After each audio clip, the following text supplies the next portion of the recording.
আমার হাতে এখন ভিভোর বাজেট সিরিজের একটা ফোন রয়েছে, যেটা হচ্ছে ভিভো Y16।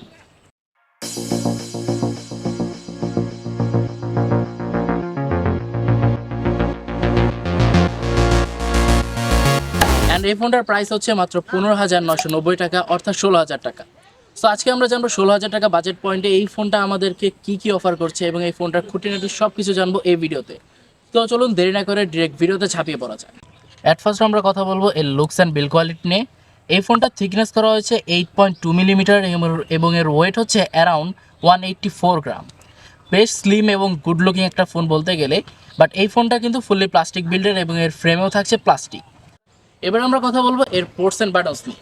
এই ফোনটার রাইট সাইডে থাকছে এর পাওয়ার বাটন এবং ভলিউম কি রকার, এবং এর লেফট সাইডটা পুরোপুরি ফাঁকা রাখা হয়েছে এবং নিচে আসলে পেয়ে যাবেন আপনার 3.5mm headphone jack, primary mic, speaker grill এবং USB type C charging port. USB type C charging port দেওয়াতে কিন্তু ভিভোকে অবশ্যই একটা থামস আপ দিতে হয়। আমাদের আজকের ভিডিওটি স্পন্সর করেছে আয়ন টেলিকম। আয়ন টেলিকমে আপনারা ভিভোর এই Y16 ফোনটা অফিসিয়ালি পারচেস করতে পারবেন। এছাড়াও তাদের শপে এক্সচেঞ্জেবল অফার রয়েছে, প্লাস তাদের শপে ভিভো বাদে অন্যান্য সকল ফোন আপনারা অফিসিয়ালি পারচেস করতে পারবেন। ভিডিও ডিসক্রিপশনে আয়ন টেলিকমের যাবতীয় লিঙ্ক এবং ডিটেলস আমি দিয়ে রাখলাম, আপনারা চাইলে দেখে আসতে পারেন। এর ডিসপ্লেতে থাকছে 6.51 ইঞ্চের HD+ রেজলিউশনের একটি IPS LCD প্যানেল ডিসপ্লে। ডিসপ্লেটা দেখতে বেশ ব্রাইট আপ হলেও এর মেইন প্রবলেমটাই হচ্ছে এর নচ। 2023 সালে এসে অবশ্যই আমরা ভিভোর মতো একটা ব্র্যান্ডের কাছ থেকে এরকম নচ আশা করব না। আশা করব পরবর্তীতে যেন তারা এখানে একটা পাঞ্চল কাট আউট ইউজ করে। এই ডিসপ্লেটা আমার কাছে ব্রাইট অ্যান্ড আপ মনে হয়েছে, বাট শুধুমাত্র ইনডোরের ক্ষেত্রে, কারণ আউটডোরে এই ডিসপ্লের ব্রাইটনেস থেকে কিছুটা স্ট্রাগল করতে হয়। অ্যান্ড এর ডিসপ্লের কালার অ্যাকুরেন্সি প্লাস ভিউইং অ্যাঙ্গেল সব কিছু আমার কাছে খুবই ভালো লেগেছে। বাট আপনারা যদি নর্মাল চোখে দেখেন সেক্ষেত্রে অনেকের কাছে এটা ফুল HD+ রেজলিউশনের ডিসপ্লে মনে হতে পারে, বাট অনেস্টলি বলতে গেলে এটা শুধুমাত্র একটা HD+ রেজলিউশনের ডিসপ্লে। এবার আসা যাক এর হার্ডওয়্যার সেকশন। এর অপারেটিং সিস্টেমে আপনারা পাচ্ছেন Android 12, যার ব্যাকএন্ডে থাকছে ফান্টাস OS 12, এবং এর চিপসেট হিসেবে ইউজ করা হয়েছে মিডিয়াটেক হেলিও P35 প্রসেসর। মূলত 2023 সালে এসে P35টা একটু ওল্ড ভার্সনই বলতে গেলে, অ্যান্ড এটা মূলত একেবারেই বাজেট ক্যাটাগরির একটা প্রসেসর, যেটা 2023 সালে এসে একেবারেই মানা যায় না। বাট পার্সোনালি বলতে গেলে Android 12 যেখানে ইউজ করা হয়েছে সেটা বেশ মিনিমালিস্টিক, অ্যান্ড ফান্টাস ওএসটা বর্তমান সময়ে এসে কিন্তু বেশ ভালো।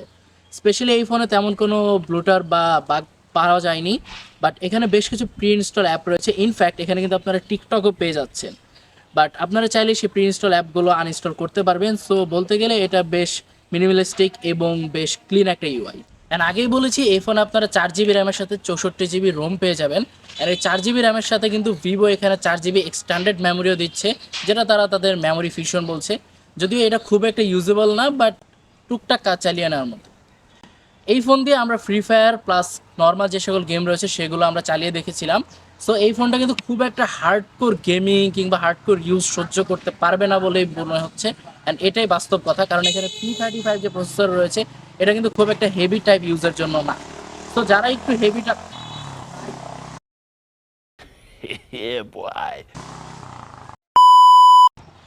যারা একটু হেভি টাইপের গেমিং করবেন তারা হয়তো এই ফোনটা কেনার থেকে একটু বিরত থাকতেই পারেন। এই ফোন দিয়ে আমরা ফ্রি ফায়ার রান করেছিলাম, যেখানে নর্মাল সেটিংসে বেশ ভালো একটা পারফরমেন্সই পাওয়া গিয়েছে।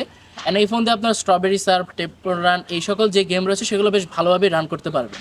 ব্যাকগ্রাউন্ডে টুকটাক অ্যাপস রান করা যায় যেগুলো বেশ ভালোভাবেই রান থাকে, বাট আপনারা যদি একটু বেশি হার্ড ইউজ করেন কিংবা ভারী ভারী সফটওয়্যার একটু বেশি আকারে ব্যাকগ্রাউন্ডে রেখে দেন সেক্ষেত্রে কিন্তু কিছুটা ক্র্যাশ করে। সো আপনারা যদি এই ফোন থেকে বেশ হার্ডকোর ইউজ আশা করেন সেক্ষেত্রে কিছুটা হতাশাই হবেন। এছাড়াও এই ফোনের রাইট সাইডে এর পাওয়ার বাটনে থাকছে এর ফিজিক্যাল ফিঙ্গারপ্রিন্ট সেন্সর, যেটা বেশ ফাস্ট এবং অ্যাকুরেট। এবার আসা যাক এই ফোনের ক্যামেরাতে। এই ফোনের ক্যামেরা আপনারা পাচ্ছেন ডুয়াল ক্যামেরা, যার একটি হচ্ছে 13 মেগাপিক্সেলের ওয়াইড ক্যামেরা এবং অপরটি হচ্ছে এর ম্যাক্রো শুটার, যেটা হচ্ছে 2 মেগাপিক্সেলের। ফ্রন্ট আসলে আপনারা পেয়ে যাবেন একটি 5 মেগাপিক্সেলের ওয়াটার ড্রপ নচ, যেটা হচ্ছে এই ফোনের সেলফি ক্যামেরা। ডে লাইটে এই ছবিগুলো বেশ ভালো রকমই দেখাচ্ছিল, বাট একটু যদি লাইট শিফটিং করে সেক্ষেত্রে ছবিগুলোকে একটু শার্পনেস ডিটেলসহীন মনে হচ্ছিল।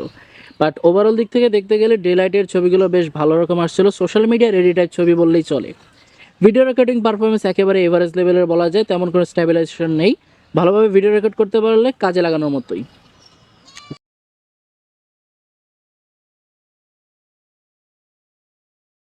এবার আসা যাক এর ব্যাটারিতে। এই ফোনের ব্যাটারিতে থাকছে 5000 mAh এর ব্যাটারি এবং এর বক্সে দেওয়া রয়েছে 10 ওয়াটের ফাস্ট চার্জার। এই 10 ওয়াটের চার্জার দিয়ে এই ফোনটাকে চার্জ দিতে অলমোস্ট 2.5 ঘন্টার মতো সময় লেগে যায়। বাট থ্যাঙ্কস টু দ্য 5000 এমএচের ব্যাটারি, এই 5000 এমএচের ব্যাটারি দিয়ে আপনারা অলমোস্ট 1.5 থেকে 2 দিনের মতো ব্যাকআপ পেয়ে যাবেন যারা নর্মাল ইউজার রয়েছেন। অ্যান্ড যারা একটু হেভি ইউজ করেন তারা একদিনের মতো সময় ব্যাকআপ পেয়ে যাবে। সো এবার আসা যাক এই ফোনের মূল ক্যালকুলেশন। এই ফোনটা 16,000 টাকায় আপনাদের জন্য কিনা অর্থী হবে কিনা। সো ফার্স্ট অফ অল বলি, যারা একেবারে লুকস প্রেমী রয়েছেন তাদের জন্য এই ফোনটা অনায়াসেই সাজেস্টেবল একটি ফোন।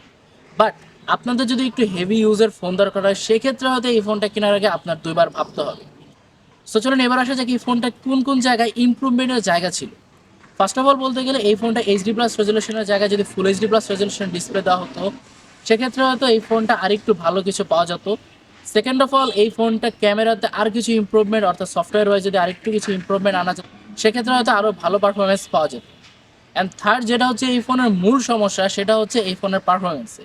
P35 জায়গায় যদি আমরা G35 কোনো প্রসেসর দেখতে পেতাম সেক্ষেত্রে হয়তো এই ফোন থেকে পারফরমেন্সের দিকে আরেকটু ভালো আউটপুট পাওয়া যেত। But end of the day 16,000 টাকা বাজেট পয়েন্টে বর্তমানে যে মার্কেট পরিস্থিতি এবং ডলার ক্রাইসিস চলছে সেই অবস্থায় এই ফোনটা হয়তো আপনার জন্য সাজেস্টেবল একটি ফোন। সো আজকের ভিডিওটি ছিল এই পর্যন্তই। ভিডিওটি ভালো লাগলে অবশ্যই ভিডিওতে একটি লাইক করে দিবেন এবং যারা আমাদের চ্যানেলে নতুন রয়েছেন চ্যানেল সাবস্ক্রাইব এবং আমাদের পেজে ফলো মাস্ট। দেখা হবে পরবর্তী কোনো ভিডিওতে। সে পর্যন্ত সবাই ভালো থাকবেন, সুস্থ থাকবেন। আল্লাহ হাফিজ।